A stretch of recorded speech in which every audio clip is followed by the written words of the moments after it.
Okay, hi everyone. We are going to get started. Good afternoon. Thank you for joining us and welcome to the first installment of our micro-credentials webinar series. I'm Erica Vaverka, Director of K-12 at the Hunt Institute. If this is your first time joining a Hunt Institute virtual event, we were founded by four-term North Carolina Governor Jim Hunt, and we serve as a resource for policymakers. We bring together people and resources to really nurture and grow visionary leadership in education. We do that through in-person and virtual convenings such as this one, research, and other forms of technical assistance. And before providing an overview of this series and today's session, I want to acknowledge Governor Bev Perdue, who will be on our January installment, and Myra Best, who's with us today, of DigiLearn for their leadership and partnership in education. We're really grateful to be working with them and putting together this series on micro-credentials. Moreover, I want to thank our speakers and our moderator, Johanna Anderson of the Belk Foundation, for her continued support and for joining us for this conversation. So today, we're going to focus on the ins and outs of micro-credentials.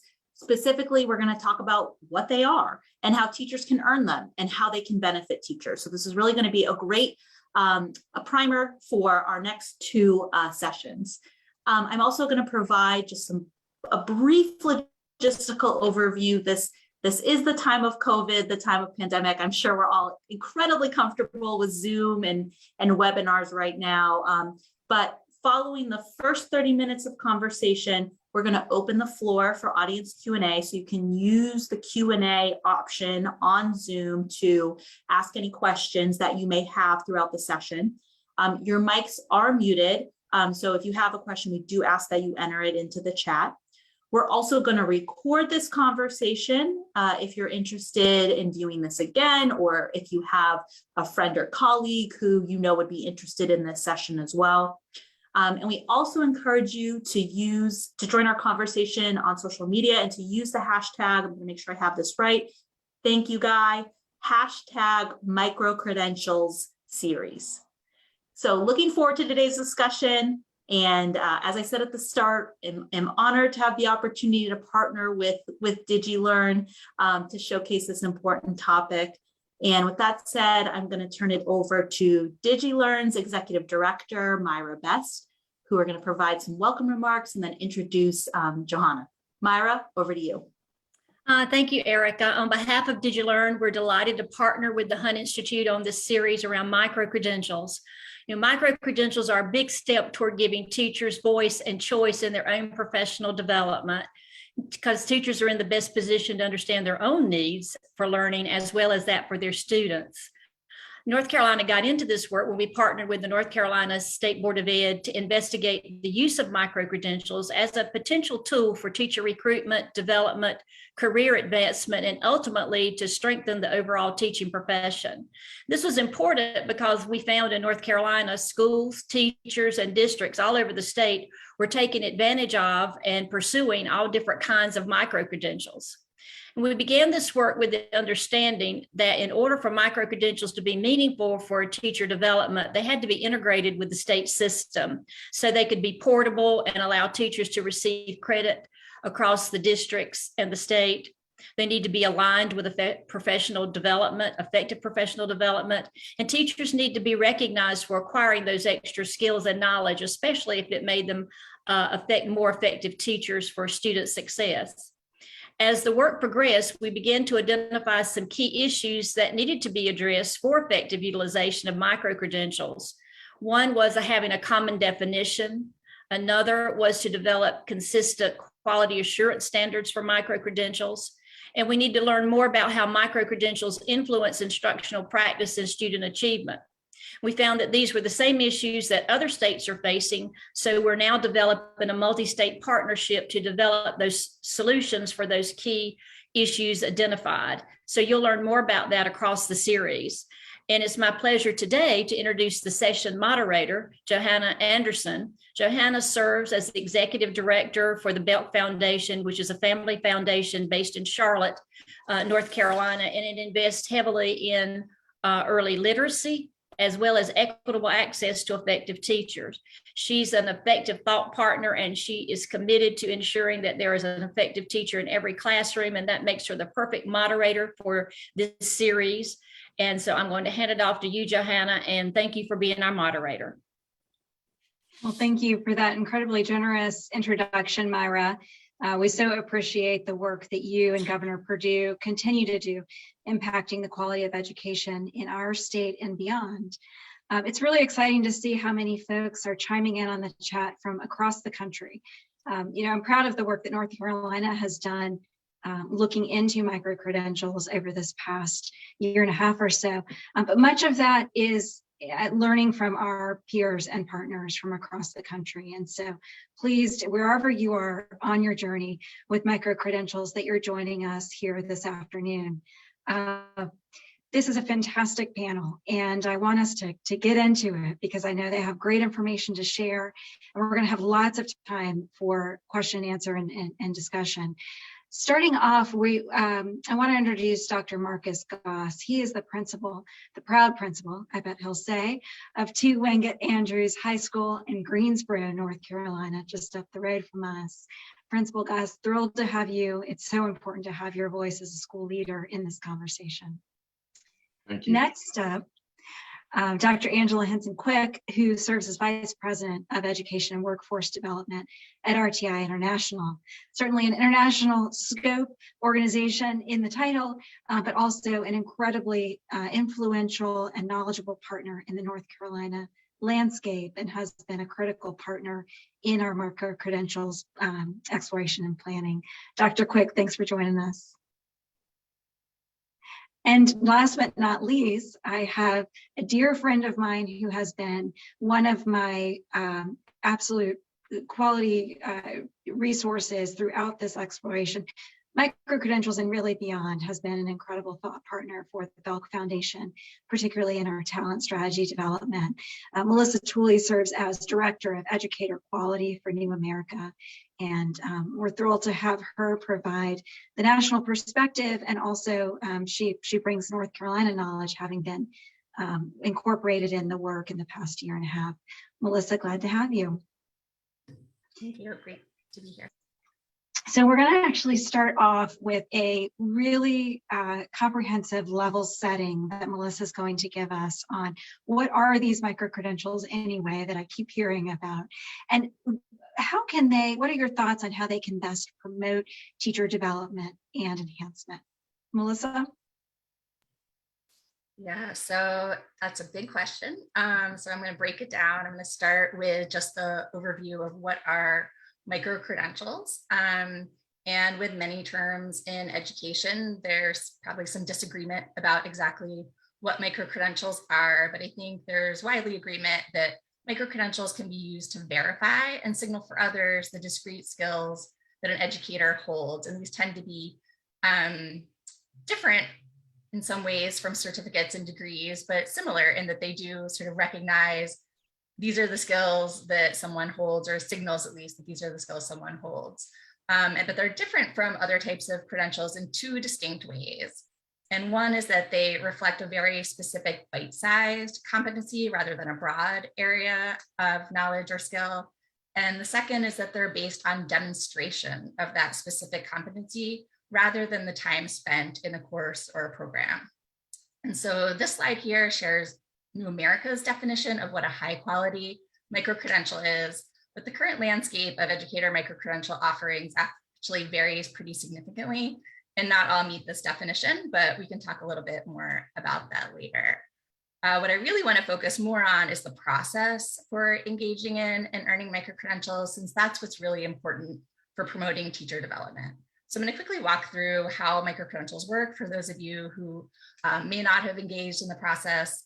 So first, an educator selects a micro-credential to pursue, and ideally this selection process would be based on that individual educator's needs and perhaps their students or school's needs. And so that's the first step. And the next is to actually put that competency into practice in their classroom. And for some educators who don't have a lot of background in that skill that may require them engaging in a course or working with a coach or their PLC, their professional learning community, to develop that skill and that competency. And then they will compile or curate a set of artifacts that they've developed in that implementation. There'll be a list that the microcredential requires them to submit. So they'll put those together and they'll submit it to the microcredential provider. And these tend to be artifacts of learning, of practice, and sometimes even of impact on their students. And then once they submit it to the microcredential provider assesses that evidence and determines whether to award the microcredential or ask the learner to keep working on it. So you'll see there's an arrow going toward earning, but if that assessor determines that the individual needs to keep working on certain aspects, they will provide feedback to that individual and they'll go back through the process. They can resubmit and eventually, hopefully, earn that microcredential.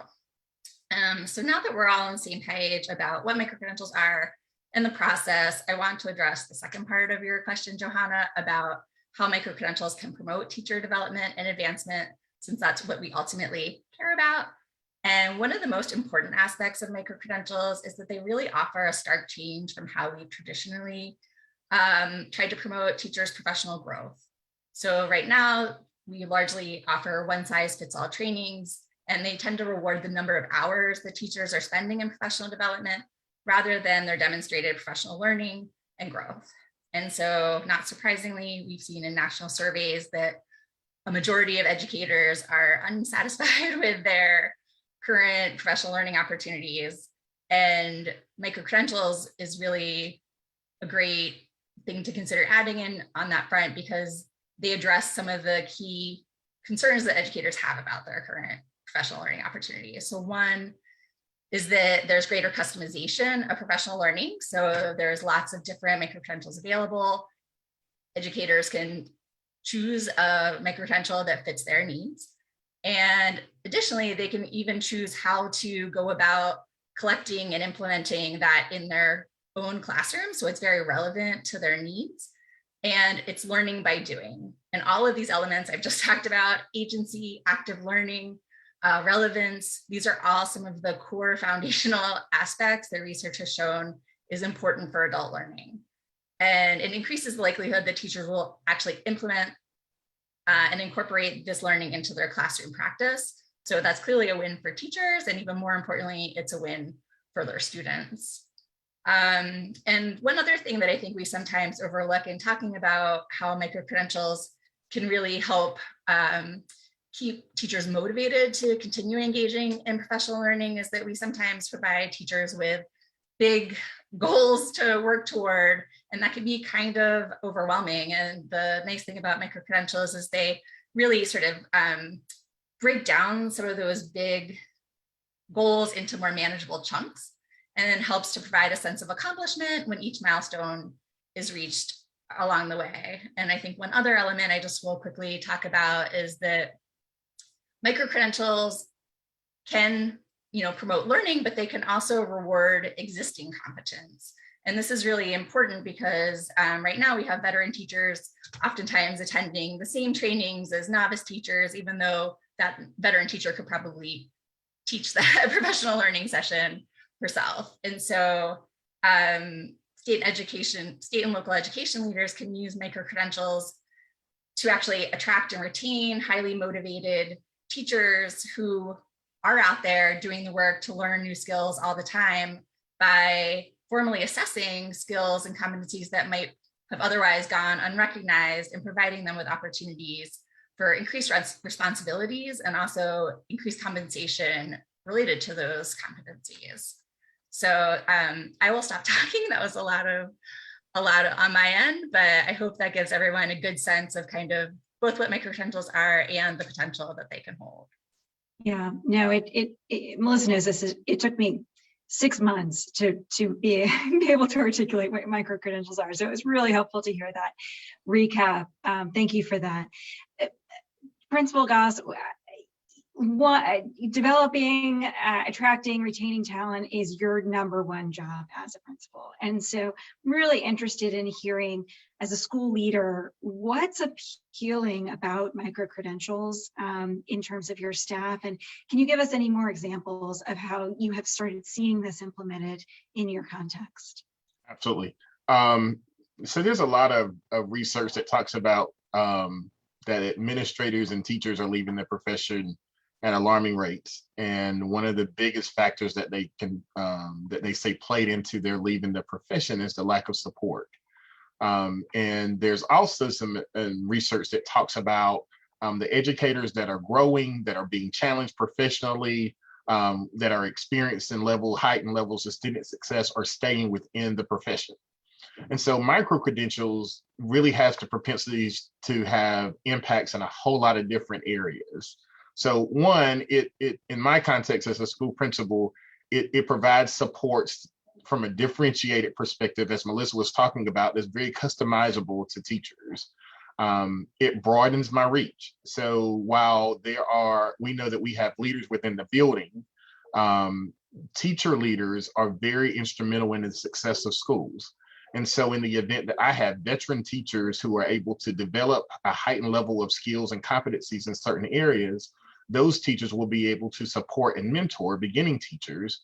That also helps to lead to solid retention of those teachers, because we know that beginning teachers, that within those first couple of years, that it can be very trying and challenging. So being able to have individuals other than one or two within your building that can also have the skill sets to be able to support them in those areas is vitally important to the success of kind of building that school culture for everyone. The other piece, or another piece for us internally, is just that the competency-based piece allows you to get what you need. I think Melissa hit on that earlier when she said that we have all sat through professional developments or professional trainings where, yeah, I knew this and I've had this for the last 5 years and I knew this, but I still am required to sit through it just for making sure that I meet the hours for my CEUs. And although we get the credit for being there, it doesn't necessarily help strengthen us as a professional leader within the educational setting. So within our county, we utilize a version of a micro-credentialing because we have an internal licensure process. And that internal licensure process requires those individuals that are coming in what was called lateral entry before to have to meet certain competencies. And those competencies and skills are done written. They are also done, there's some recording aspect of those, and they focus very specifically on different targets of skills. The work is very rigorous. However, there is a range of ways that teachers can go through and receive that potential micro-credential. And the impact that we're seeing with that internally is that the interconnectedness of strengthening areas, and I'll just use this one as an example. We have an area on our teacher evaluation process that talks about creating an inclusive environment.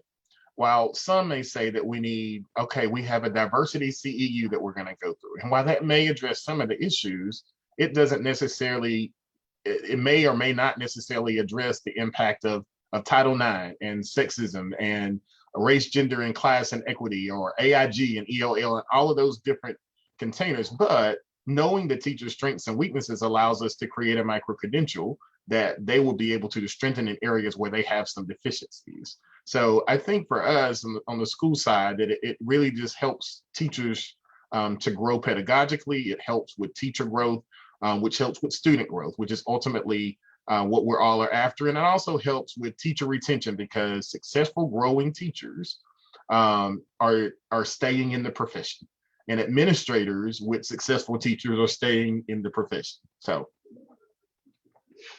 One thing as you were talking, I was thinking about was, we know teachers are not monolithic. We know students are not all the same. Teachers are not all the same.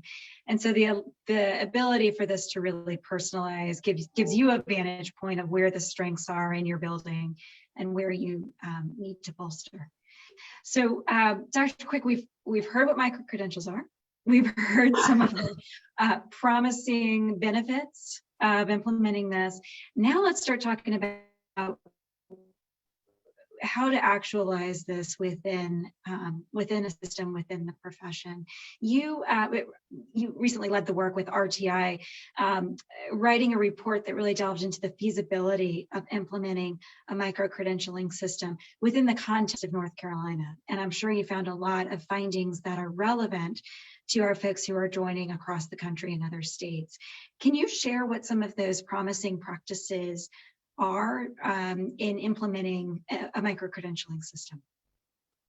Sure, thank you. And I would first start off by saying what we found out very clearly and learned very clearly from the very competent educators in our focus groups and in the partnership across North Carolina was that starting with the why, Marcus was talking, Dr. Goss was talking about that a little bit, and the why of micro-credentials, the why of this work is to give teachers the opportunity to grow professionally when they need to access it.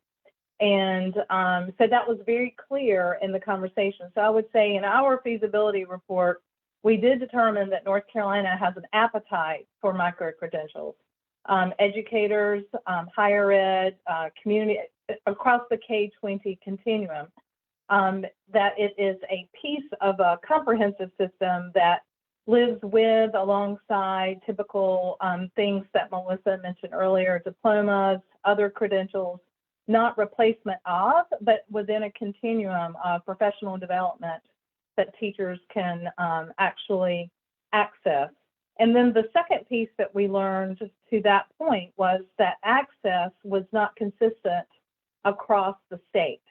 That during the COVID pandemic, we've seen this, but even before, there were a lot of places in North Carolina that because of decreased funds or because of strategic changes or needed to reallocate funds for other things, that professional development funds were left void. And so having a micro-credential to signify that competencies have been met in a certain area of learning could level the playing field from an equity standpoint across our state, because most micro-credentials are digital. And that now we have digital opportunities that teachers, regardless of where they are, can access learning when it suits them. I would say a couple of other things that were findings or promising practices that I'd like to point out was that within North Carolina, we have many opportunities to kind of scale up. There were lots of small pilots. Districts are doing this work. Schools are doing this work. And it was very clear that PLC, or professional learning communities, or communities of practices within schools, within districts, within the K-20 system, that embedding micro-credentials into already collaborative teaming structures, whatever that may be, could be an easy entry point to think about. And with that, that state level kind of help of what quality standards looks like, not necessarily what the content of the micro-credential would be, but having that quality standard part at the state level of what it is and what it isn't. In our feasibility report, we mentioned that there was some noise and some different ideas around consistency and quality with micro-credentials, which affects the portability and utility that both Melissa and Mark has mentioned. And then the last thing I would say from a research institute perspective, another finding for us that has to do with some of our recommendations was that the research literature was not developed in the actual implementation of micro-credentials. There were small pockets of implementation, but there was not rigorous evaluation on how did this truly impact the teacher development, and then how did the teacher development impact student achievement. And so that's the piece that as we scale this work, we need to have the research and contribute to the research literature in that high level evaluation of how this truly impacts students.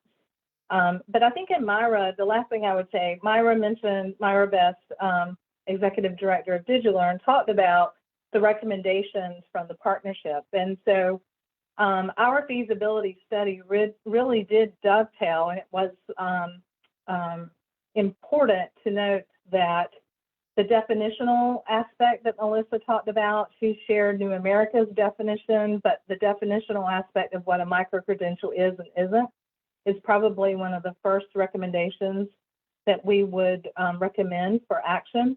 And then really having a comprehensive plan instead of a buffet of options, having a plan of strategy for how do you develop and implement with quality throughout North Carolina. And then also the involvement of the educators instead of it being something from the top down, to make sure that the educators, and that's one thing I liked about the partnership work with DigiLearn, is that educators were in the focus groups, they were in the development of the work we did, and I think that's an important attribute to continue. So thank you. Over to you, John. That's great. Some really meaty lessons learned there. And I'm sure that Hunt Institute will be either putting in the chat or sending out a link to your report afterwards.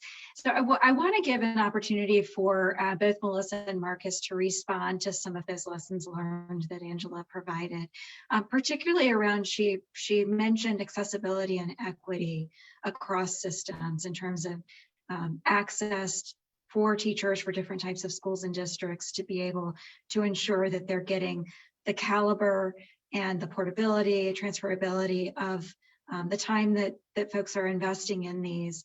Melissa, why don't we start with you? Can you share a little bit about your reflections on Angela's advice?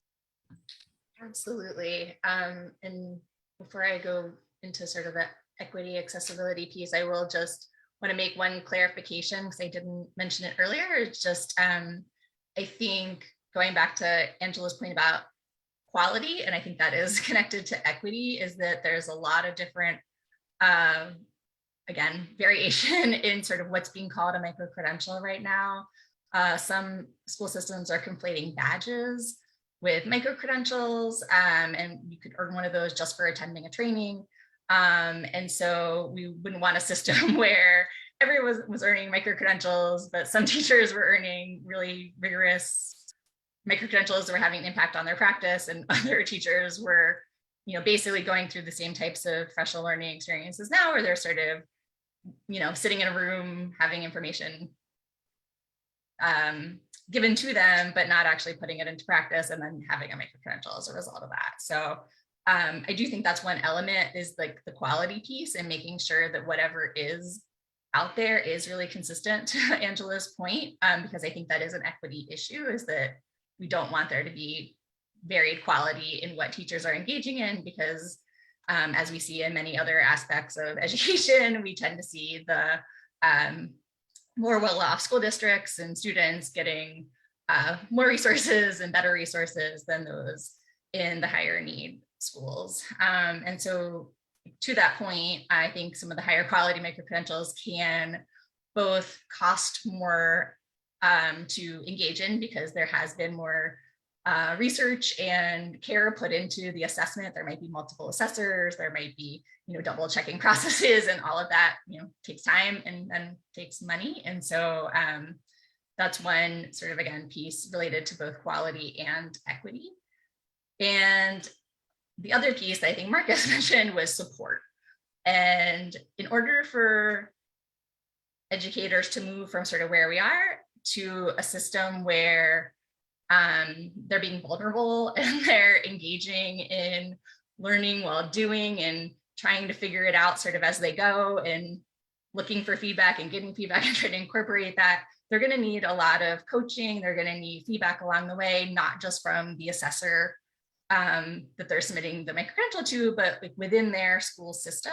And we know that, rural schools that serve high proportions of low-income students, students of color, may not have those same capacity resources in terms of staff. They don't have the coaches or the data specialists or whomever might be able to provide some of that support to teachers. And so just one thing I would say is states think about trying to incorporate micro-credentials into their professional learning and advancement systems is just making sure that there are resources available to help support those districts that may not have the resources themselves to be able to implement these to the same extent that more well-off districts are. Because right now we see there's like an opt-in approach right now in many districts, and they tend to be, you look across the nation, more well-off districts or districts that perhaps got a grant for a certain time period to put these into place. But, you know, we want it to be sustainable. We want it to be something that all teachers and all districts are able to access.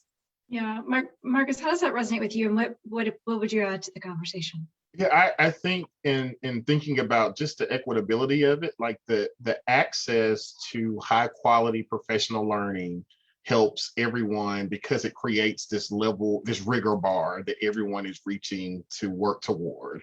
And right now, even from within the state, from those educator prep programs to school districts and within schools and school communities, then that bar is very different. And so from a retention perspective and from an equitable perspective, sometimes it's hard to know what supports to provide because the tools that we're utilizing to measure are very different. And so the level of support that we can utilize to help with the retention and to help with the support also plays into our ability to be able to have something that is going to give us the feedback that we need in order to provide that support. Yeah, that's great. I want to circle back. I think we're going to continue around this theme of support in order to acquire the micro-credential. We have some great questions that are starting to be filled in by the participants. Encourage you all to keep that up. I'm going to start with a couple of them. Looks like these folks really know what they're talking about. So they're asking about whether micro-credentials need to be renewed and how assessments are structured for Iterator reliability. So Angela, you might be good to kick off a response to this. What does that look like? Did you see any recommendations within a system to address those two considerations? Yes, so as far as Iterator reliability, the system that was visually shown by Melissa at the beginning, that assessment piece, you would have assessors that would be trained for Iterator reliability and consistency across what is submitted. So I do want to say what we're talking about with micro-credentials and what would be assessed are competency-based performance type tasks. So it's not CEU versus seat time. You go to this professional learning and you get a CEU based on how long you stay. You would be assessed the product of your learning of a micro-credential implementation. That particular piece would be assessed by someone that's credible and has been trained on what does it look like if a person has mastered that learning.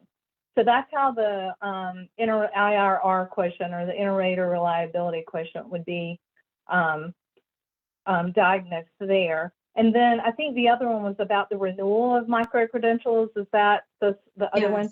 Yeah, and you or if Melissa might, yeah. Yeah, Melissa, why don't you jump in on that one?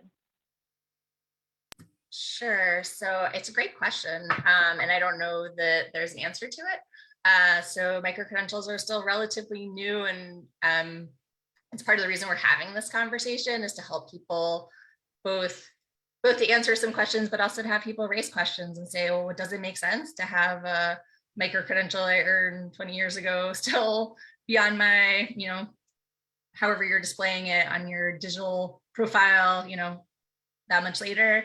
I don't think we know because micro-credentials haven't been around that long, but I do think there are big efforts that are really interesting and need more, need a deeper look into about sort of how to verify, once you have a micro-credential that it like really is quality, that it is what you say it is, that it is still valid essentially. Because, we also know, research changes, things change. So we may say at a certain point, well, yes, like, and you still have the micro credential, but we also know the science, you know, around this topic has changed in the last 10 years. And so there's actually more micro credentials you need to earn on top of it. Like, I don't know that it would expire, but I think it's an interesting question. I don't think we have an answer. Melissa, that was definitely my thoughts with that, is that skills, resources, tools, generations of students, like the needs are all changing, and that's something that continues to evolve. And so we're always kind of in that continual state of improvement. So I think that it does raise some interesting points about the renewal of those credits or micro credentials, and whether those things are renewable or whether they should be renewable. That, I think that's a great topic for, you know, for us to kind of dive in further. And Yeah, and so just to kind of, just one more thing on the renewal thing, I'd just like to add, the whole idea of renewal, the conversation around renewal is because of kind of the system that's built on licensure. And so I want to make a very clear point that micro-credentials and licensure are two completely different systems. And so that's a state, renewal of the license is a state responsibility for educators. So again, equating micro-credentialing to that system is really the system we're trying to innovate and iterate out of. So just wanted to put that term renewal there on the table. That's akin to the licensure conversation, which micro-credentials are not a part of. currently, but evolving, right? So we're getting some questions that make me believe that folks would benefit from kind of, let's get really nitty gritty with an example here. What are some examples of content area topics that you might see in a micro-credential? Who do you typically see as the developer issuer of these? And I know there's a huge variety, so can you just give us a little smattering? Angela, maybe what you saw in North Carolina when you were doing your review. So in North Carolina, again, we don't have that overarching Uber kind of consistency quality board, but there are micro-credentials being awarded for domain-specific content like social and emotional learning, and very specific skills around classroom management. So again, back to Melissa's, opening slide, bite size. These are very deep conversations and learning, but bite size. So there's a variety of examples. Another one is global learning and participating in global opportunities or global classrooms. They're akin to what we see in industry. Micro-credentials in industry also do that bite size and content specific. So we saw a lot of variation in North Carolina around whatever the district prioritized in their strategic plan or in their work with the state. And some of the producers of those, Melissa, who's put these together? Yeah, so there are lots of different micro-credential. There's sort of a difference between the micro-credential sort of platform, the provider of that platform, and the issuer of the micro-credential. Sometimes they're the same and sometimes they're not. So for example, Digital Promise is one platform that exists that has micro-credentials offered by some school districts, some nonprofit agencies, some like NC State has some micro-credentials on their platform, like a host of different entities. And then there's another major platform, Bloomboard, that everything is in-house.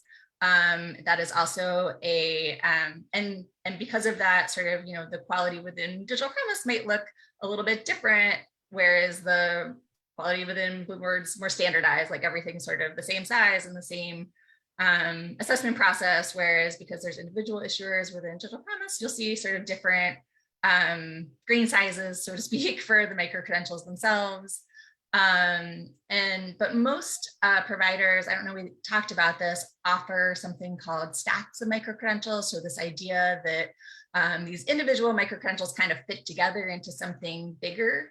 I think Bloomberg calls them micro endorsements. So something like, one example is like they have something called like foundations of addressing student well-being, where you have building positive relationships with students, and then addressing the well-being of students, and then assessing the well-being of students, then addressing the well-being of students, and sort of these three pieces fit together into sort of this larger competency. And so all of the different micro-credential providers also sort of offer that option, so that you can sort of build upon skills within a certain area, then have sort of a core foundation in something. But some districts are creating their own micro-credentials. Kettle Moran in Wisconsin is one of those. And so they're really, to Angela's point, like there really just is a wide variety of how places are doing this. But it sort of comes back to, if there's going to be a state level decision that something is valued within the system, there does have to be some consistency or some process to vet what sort of meets that bar of quality, what is sufficient. And that is work. And there needs to be an entity in the state that's sort of able and willing to take that on. Yeah. So Marcus, let's down this quality just control for a minute. I wonder, from a principal perspective, what would you be looking for, either indications from a state or a trade association or issuer, that would tell you this is something worth my teacher's time, and I have confidence in the quality of this micro-credential, be it a selection for current teachers, or perhaps they're applying for a job and submitting their resume to you and listing a bunch of micro-credentials. How would you value, what would you look for in terms of quality from that? So I think it goes back to one of the questions that was raised earlier about Iterator reliability. The level of rigor is also important. But I think even on the school level, knowing that there are evidences that meet a certain criteria or a certain level of rigor is important. So for instance, there are 5 different broad areas in which teachers are evaluated in North Carolina. And there are like 24, 25 sub elements that fall under each of those areas. So for an administrator to provide feedback to a teacher in all of those areas and provide support in all of those areas, it's probably not a great idea, and it's probably not going to happen to the level in which it should. However, from a school perspective, if I'm focusing on standard 4, which deals with some of the instructional and pedagogical pieces, specifically a teacher's ability to be able to analyze data, where I feel like that perspective would be helpful or important or beneficial, would be that, for instance, we typically offer CEU on data analysis, and we say, check, we have offered what we need to address that area. However, that may not address their lack of proficiency in the area for that individual. Do they know how to collect data? Do they know the difference between formative and summative assessments? Do they know how to utilize those assessments for planning purposes? Do they understand what students are in their classes and how to monitor the progress? So all of those are different components that may fall within that same specific element in which they would provide evidences to show that they have met that micro-credential. And so there are a lot of different components that may go into that. But what I stated earlier during my first question is the importance of the interconnectedness. If I can build skills in this particular area, it's interconnected to their ability to be able to create an inclusive classroom, to address students' learning challenges and improve those students and accelerate those students who are far beyond the average. It allows me to be able to see their leadership and provide them with opportunities for leadership because they've been able to demonstrate that. So going back to the second part of your question, from the advancement perspective, it ensures that these individuals have some skill sets that are going to be beneficial for the growth of individuals within my building. Not just a degree, not just, I mean, we within the state and other states, I'm sure, weigh heavily on universities and specific universities that provide high quality teachers in specific areas. But what exact skill sets are they coming with that are going to be beneficial to the growth of students within our building, and to kind of add to the collective efficacy within the building to help others grow? Yeah. That's great. Melissa or Angela, any response to what Marcus just shared? One thing I would kind of tie back to some opening remarks that all of us talked about was, as far as quality, I think how quality, thinking about quality, how it should be gauged and implemented is through that data that shows research that what the skill set we're enforcing or asking for with a micro-credential truly does impact teachers' practice and growth. And then that skill or knowledge or domain-specific work also impacts positively student achievement. And so that's the quality we're looking for, because there's lots of providers, there's lots of technical assistance organizations that provide professional learning, but one of the ways to distill or to filter out the noise from really what makes a difference is looking at and making sure that what we're asking for is research-based and evidence-based, and not just a hunch of this will really help my teachers do X better and will ultimately impact students. So I think that's the piece that we have to keep, front focused with the micro-credential quality work.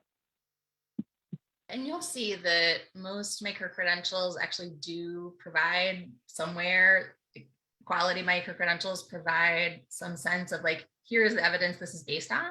It sort of provides the rationale for why this is a skill or competency that teachers should have or would want to have. And so I think that is a big piece of it, is like making sure that this is evidence-based to begin with. I mean, it's micro-credentials because they haven't been around a long time. It's sort of hard to have the evidence before you do them, right? And so it's sort of based on our understanding of, again, sort of these are the best practices in adult learning. We know these things actually have an impact on teacher learning and practice, and sort of taking that assumption along with like, these are the things teachers need to know, and that this is based on evidence of best practices in what those things are that we should be helping teachers understand.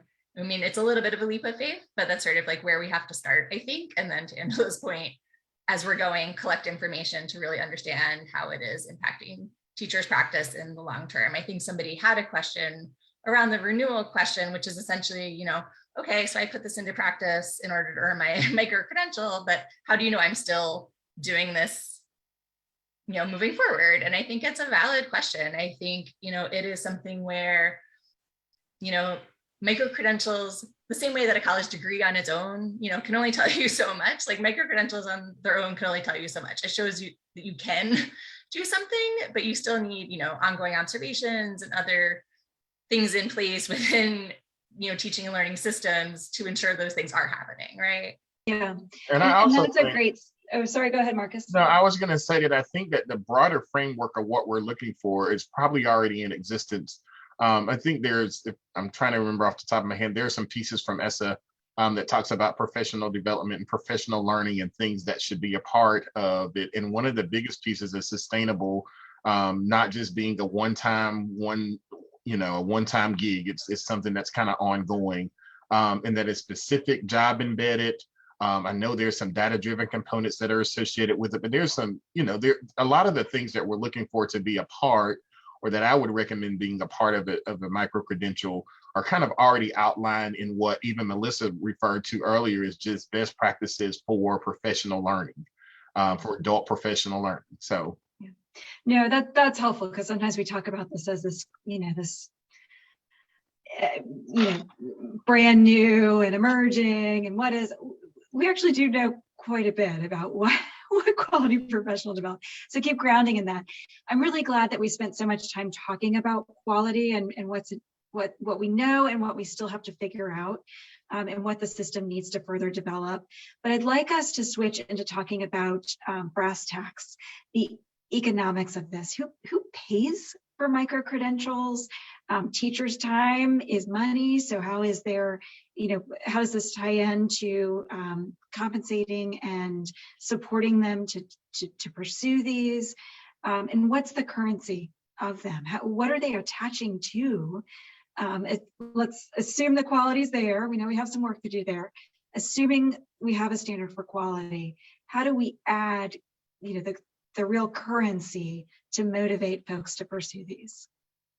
Angela, why don't you take the first stab at that? Sure. So in North Carolina, as far as who pays for them, it is really the depending upon who's awarding the micro-credential, but for the most part, it falls into the professional development budget and planning and system of a district and a school. Some organizations, and you can see in the chat, work with other organizations like Bloomberg and Bloom Board and Digital Promise, and they have different pricing and structures along that. But I think the second piece of your question, Johanna, is around the utility, like why. I think that is, we are seeing, regardless of who pays for them, and in some cases, I meant to say teachers pay for them too, in some states, it's part of their professional development. I think honestly it should be part of the district plan, but that's an Angela opinion, not a or the state plan, figuring out how to execute on those. But I think the utility of how they're being used is people are giving preferential hiring. They're giving preferential, if a district's looking for someone that can do,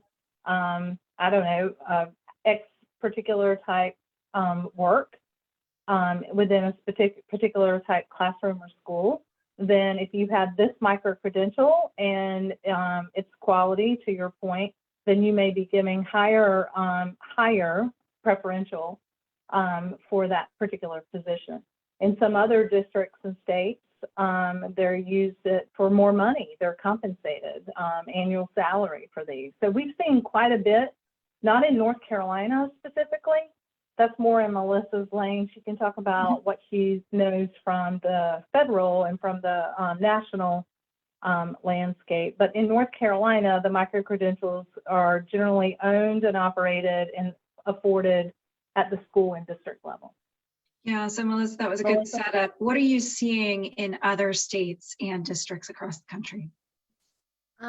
So it's currently, maybe not surprisingly, a little bit all over the place, but I think where most states or districts started was with the advancement piece, which Angela mentioned, which is essentially rewarding because it's been mostly an opt-in process as opposed to a mandated process where they want, because I think this is actually a really important point that often gets glossed over, but again, you sometimes need to build interest and let educators experiment with things and decide they like it and want to do it before you just mandate something.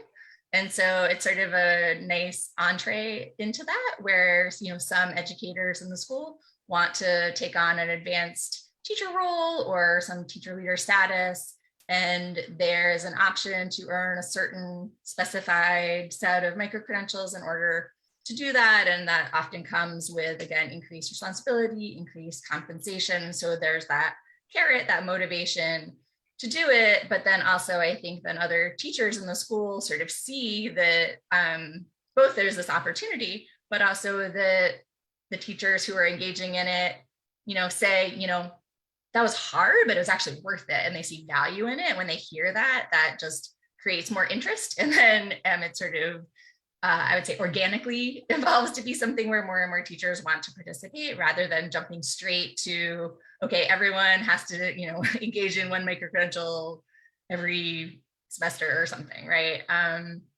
And so I think that's been sort of the first step in a lot of places, although, we're seeing some states are using it to try to attract teachers in certain areas of endorsement or certification that are difficult to staff. So like computer science, for example, is one where some states are saying, if you can just demonstrate the set of micro-credentials, you don't necessarily have to have a degree in computer science. You can just demonstrate that you have the skill set, and that's sufficient. So I think there's a a range, but I think there haven't been a lot of states that have, again, sort of like mandated that every teacher has to engage in this. So somebody had a question about like, how is this related to licensure? But there are some states that are allowing teachers to use micro-credentials toward their license renewal. And so, you know, there's maybe a list of different things you could do to earn renewal credits. And I think that's a move in the right direction in some ways, but also a little bit concerning to me to be taking something competency-based and then trying to convert it into something that's time-based, because oftentimes there's sort of like a total number of points. And so I think there's some difficulty in sort of thinking about trying to force something that's about competency into something that is all about units of time. But I think those are things that states are still wrestling with as they try to figure out how to incorporate them into their systems. Yeah, so we're hearing emerging, promising, a lot of work still to be done. Marcus, I'm going to give you the final word on this. Leave us with a bit of inspiration. That's what school leaders do. Tell us why this micro-credentialing is worth it to figure out the complexities, to create utility and currency, to do the complex lift that states need to do in order to put those quality controls in place. How does it matter to a school leader, to a teacher? So the goal ultimately is to create this learning environment where there is a level of professionalism that enhances student growth, teacher development, and creates this continual cycle of improvement. So in the absence of any leader, that work continues to go on. I think that it's important simply because the work allows teachers and other educators to continue to grow in their specific areas of need.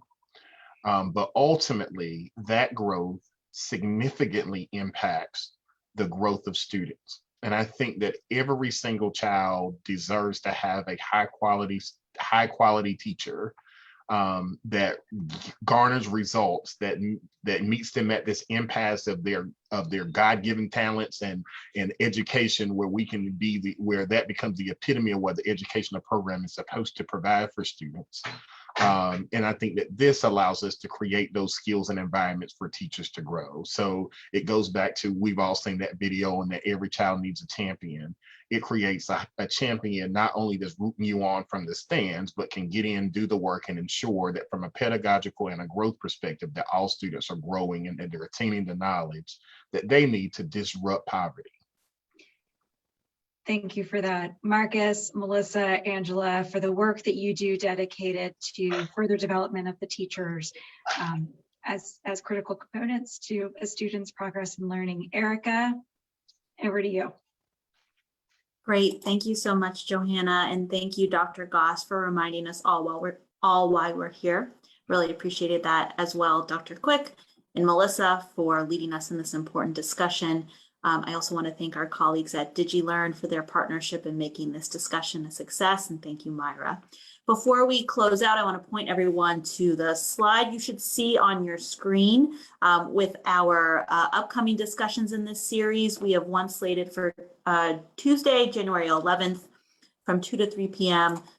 We will have former North Carolina Governor and DigiLearn co-founder Bev Perdue, as well as Laverne Srinivasan of the Carnegie Corporation of New York, and Dr. Nish Goakalea of the Wyoming Professional Teaching Standards Board, and Dr. Barnett Berry of the University of South Carolina. It's going to be an incredible discussion, so please make sure you register for that. We'll be sending a follow-up email after today's session. And then we'll close out our series on February 2nd with a final discussion on policies that support micro-credentials. You can register for these discussions by going to hunt-institute.org/resources/upcoming webinars. And again, we'll send an email. Thanks for joining us today. I know, again, this is a busy week for everyone leading into the holidays. So really appreciate your time and attention, and I hope you all have a wonderful holiday. Thanks, everybody.